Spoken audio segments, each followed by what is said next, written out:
everyone, and welcome back, or welcome if you're new here. Today I'm working in World of Flowers by Johanna Basford, and we're continuing on our little garden shed page.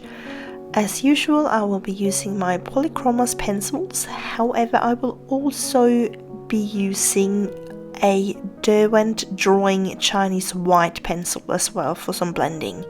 If you don't have this, you can use any wax-based white pencils like Prismacolor or Caran d'Ache Luminance. They should work fine as well. So let's get started. So I decided to go with the grey for the background for this one.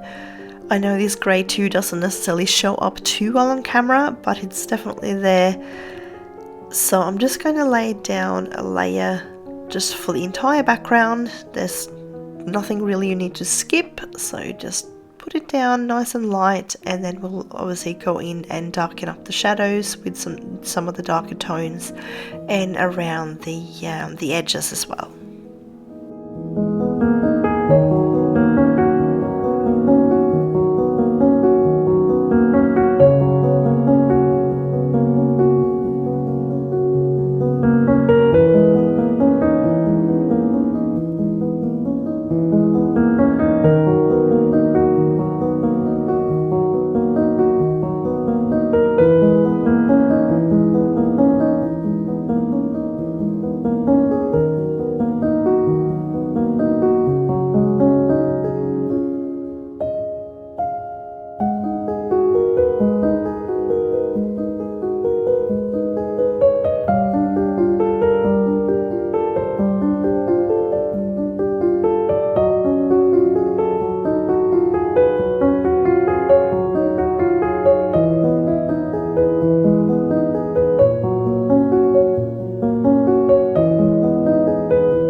So I'm just going to lay down one last layer now, WarmGrey 4, and then obviously I'll come back as I usually do after I've coloured in all of the little items on this shelf, and then darken up what needs to be darkened up and blend where I need to blend.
For this little watering can, I am going to make it blue. However, I decided I wanted to add in a couple of little rust stains on it. So I'm just going to map out those first. So I'm just sort of thinking, where would water kind of pool in this little watering can? So I thought just maybe one of the corners.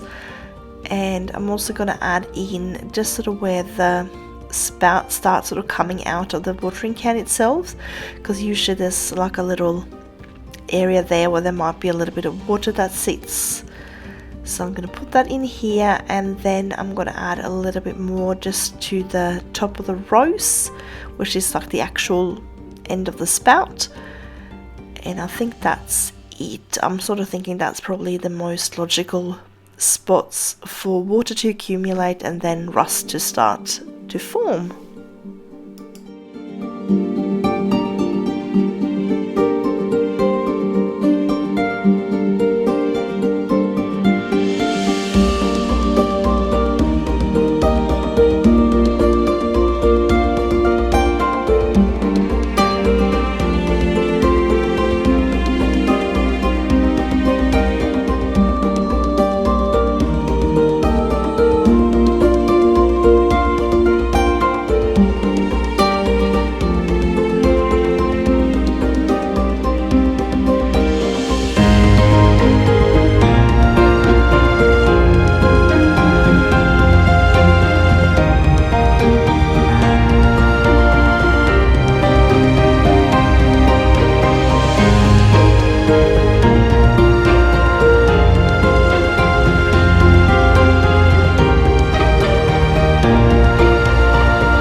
So just like I've done in all of the other shelves, I'm keeping my shadows to the right and then having my highlights slightly left of the center of each item. So I'm not completely over to the left hand side, but more so to the left rather than center, if that makes sense.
So now that I've laid in one layer of each color, I'm just going to go back in and just start sort of blending this out a little bit more, add a few more layers, and then I'm going to add in some more shadows using some grays and black, I think.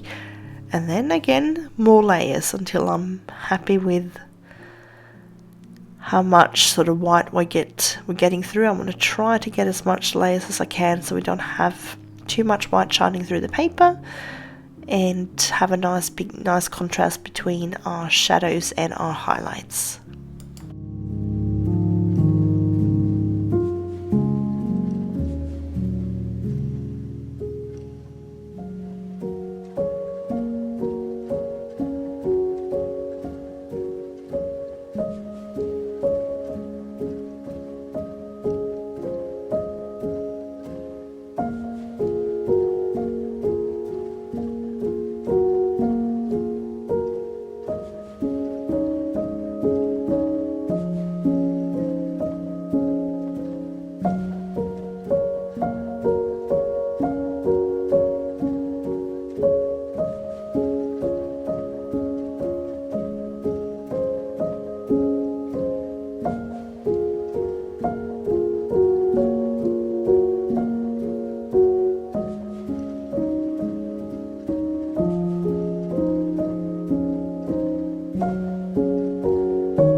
Yeah, I'm just going to work a little bit on these rust stains before I go too crazy with any shadows, any shading. So I just want to make sure that I have these done first. So I'm going to add in a little bit of India red, just because with that one, with the terracotta, kind of gives that sort of rusty kind of feel to it.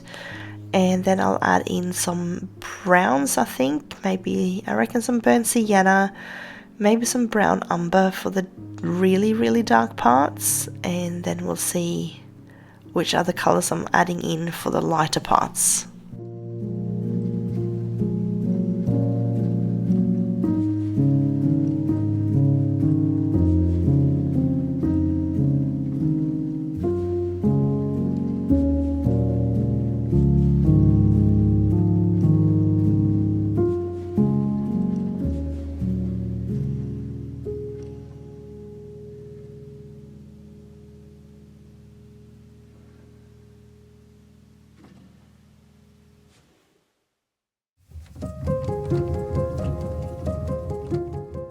So for the areas that where I'm going to overlap between sort of the rust and the blue, I decided to go in with this Caput Mortuum violet, just because it's got a little bit of that sort of blue tones from the violet in there, and I thought that would look nice in that sort of overlapping area.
Alright, I'm going to shade for a little bit, and I'll probably come back to those rust stains a little bit later. So I'm going to go in with my Payne's grey, just because it's a nice dark grey, but it's got a little bit of a blue undertone to it.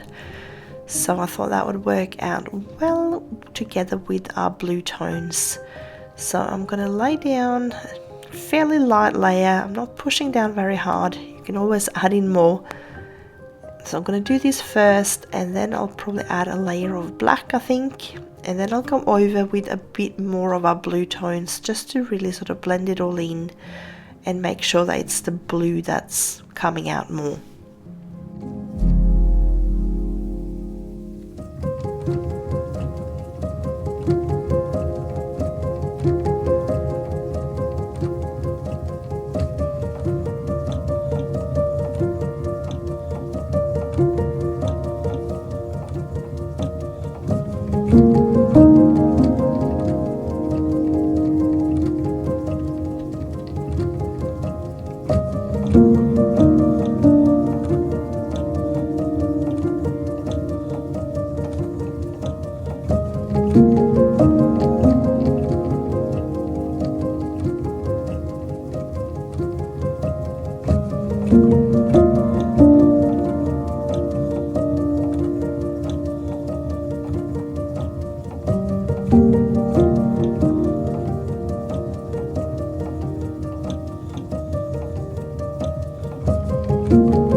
If you're enjoying this video, I'd love it if you'd consider to give it a thumbs up.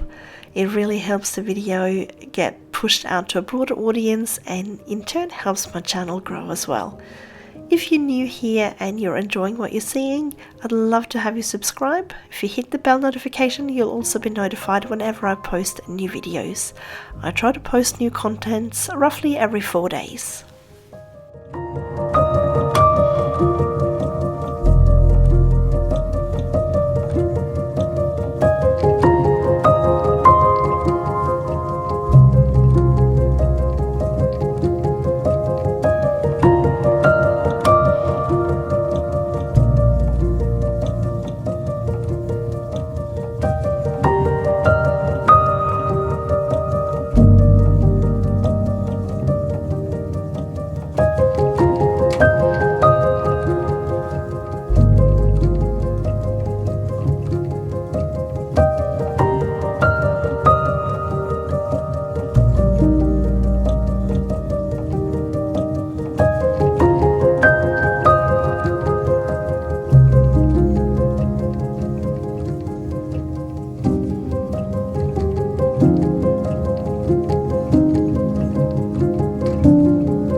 So I'm going to use the Derwent Drawing Chinese White just for the highlighted area here, just to blend it out a little bit.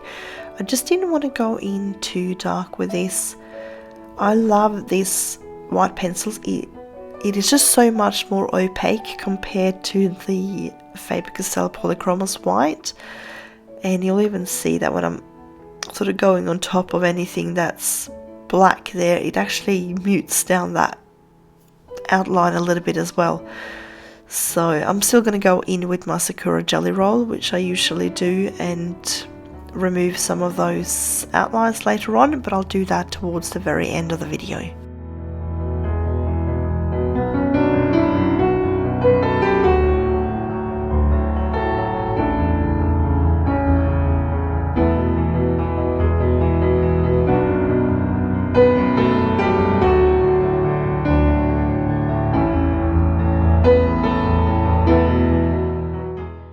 So for all these little jars and everything on the side here, I wanted to make them fairly colourful. So because I've gone fairly muted on a lot of them, but I wanted to bring a little bit of sort of some bright colours in here. So I'm going to go in with my light magenta, violet and purple violet for this first one. And I'll probably do some cobalty green ones for the second one. And then we'll see what we'll do with the other ones as we go along.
Now this will look a little bit unfinished until I go in later on and add in my white jelly roll details on this, removing the outlines on the left hand side and add some sort of glass highlights. So we'll just have to pretend that it's all done for now and that it's not looking as unfinished as it's doing at the moment. Alright, so with this next one here, I'm just going in with my light Cobalt Turquoise, and I'm just going to go in with my Cobalt Green and then just sort of work my way up, same as I kind of did on the first one there, but just in a different tone.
So here I just decided I want to go back to the sort of purpley one and just add a little bit of darker areas just on the right hand side, similar to what I just did on the cobalt green one. So with this sort of middle sized jar, I want to go with green tones for this one, and I've decided I want that flower to be like a nice big sunflower. So that's what I'm going to do here. So I'm using my standard green combination that I've used kind of throughout this page with the earth green yellowish, the permanent green olive, and the chrome oxide green.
So for this large jar, I decided to go with Salmon, then Pompeian Red, and burnt Carmine for the dark areas. I'm also thinking with those little leaves that I might go with the beige red, I think, for that, and just have it kind of match the colours that I'm already using rather than going with a green tone.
go in now with my dark sepia and add some shadows to these little jars, and then I'll see whether or not I need to add some highlights, and obviously I will go in with my Sakura Gelly rolls at the end and add some of these sort of glass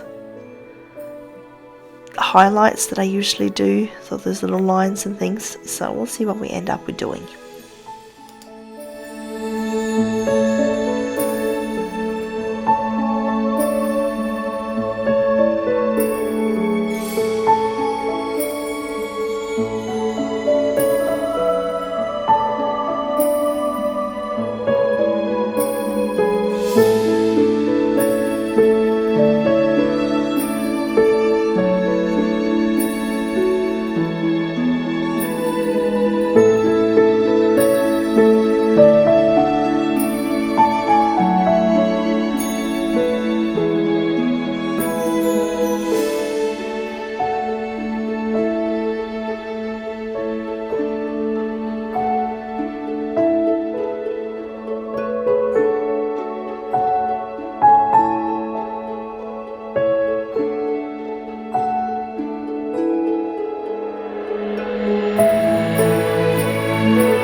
So I'm just going to go ahead now and add a little bit of colour to the background.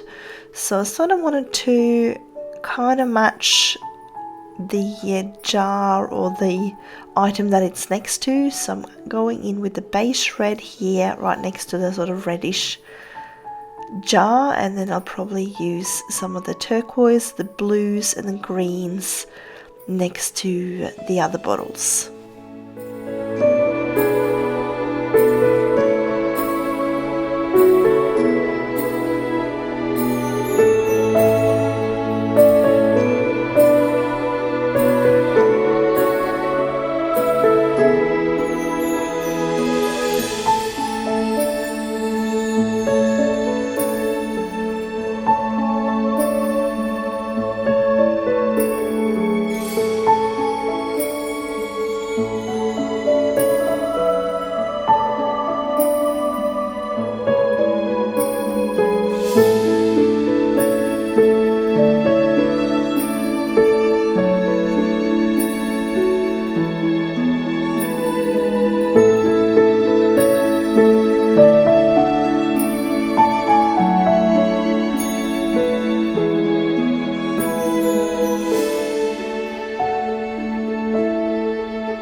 I'm going to go in now and add a little bit more shading to the background. So using my WarmGrey 5, I'm just going to go around the outline here, as well as adding some shadows sort of behind the items that's on the shelf, so the watering can and all the little jars, just so we make them pop out and look like they're sort of standing out a little bit more.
I'm going to go in with my Sakura Gelly Roll 05.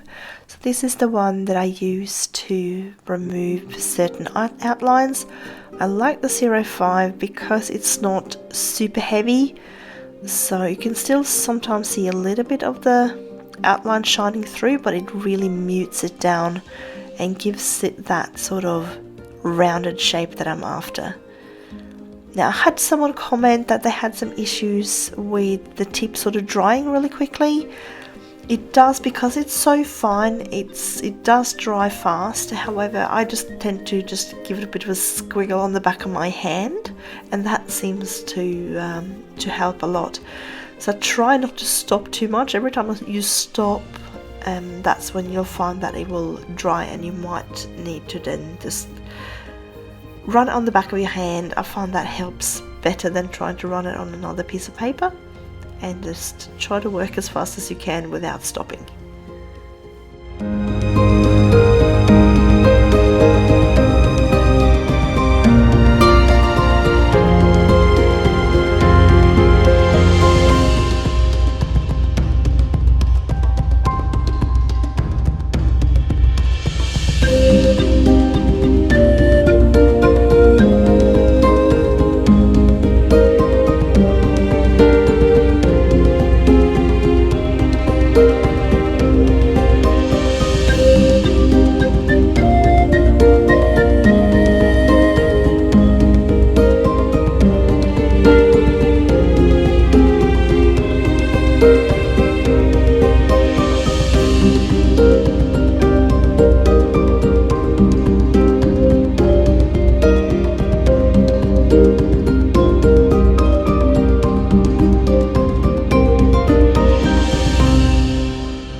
I'm now changing to the 08. This one is a little bit thicker, and which is why I don't usually use it on the lines, but I find it's really good to use for like the highlight lines that I want a little bit thicker. Now after I was done with this particular line here, I did find that it was a little bit too thick, so I'm going to go over it afterwards with a little bit of the Pompeian red, which is the same color I have for the background, and just sort of scrape off a little bit. And by using the same color that is underneath, it's not going to change what that sort of the color that's underneath it at all. It's just going to stay the same, but I'll be able to make that line a little bit finer.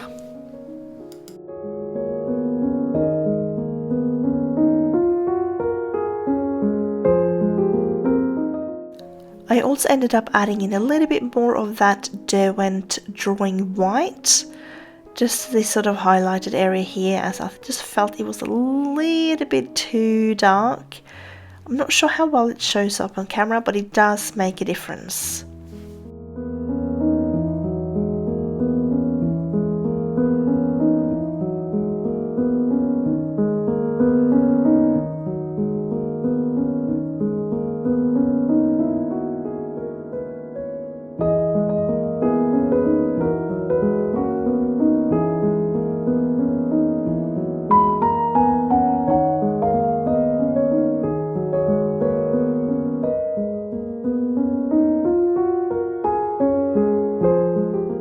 So now that I've cleaned up that line, we are all finished. So final reveal, there you go.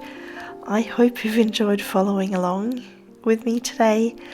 I had lots of fun colouring this page, and I'm so glad to hear that so many of you are embracing your polychromos and learning so much, which is always so exciting to see when you comment down in the comment section. So I wish you all a colourful day, and I will see you again next time.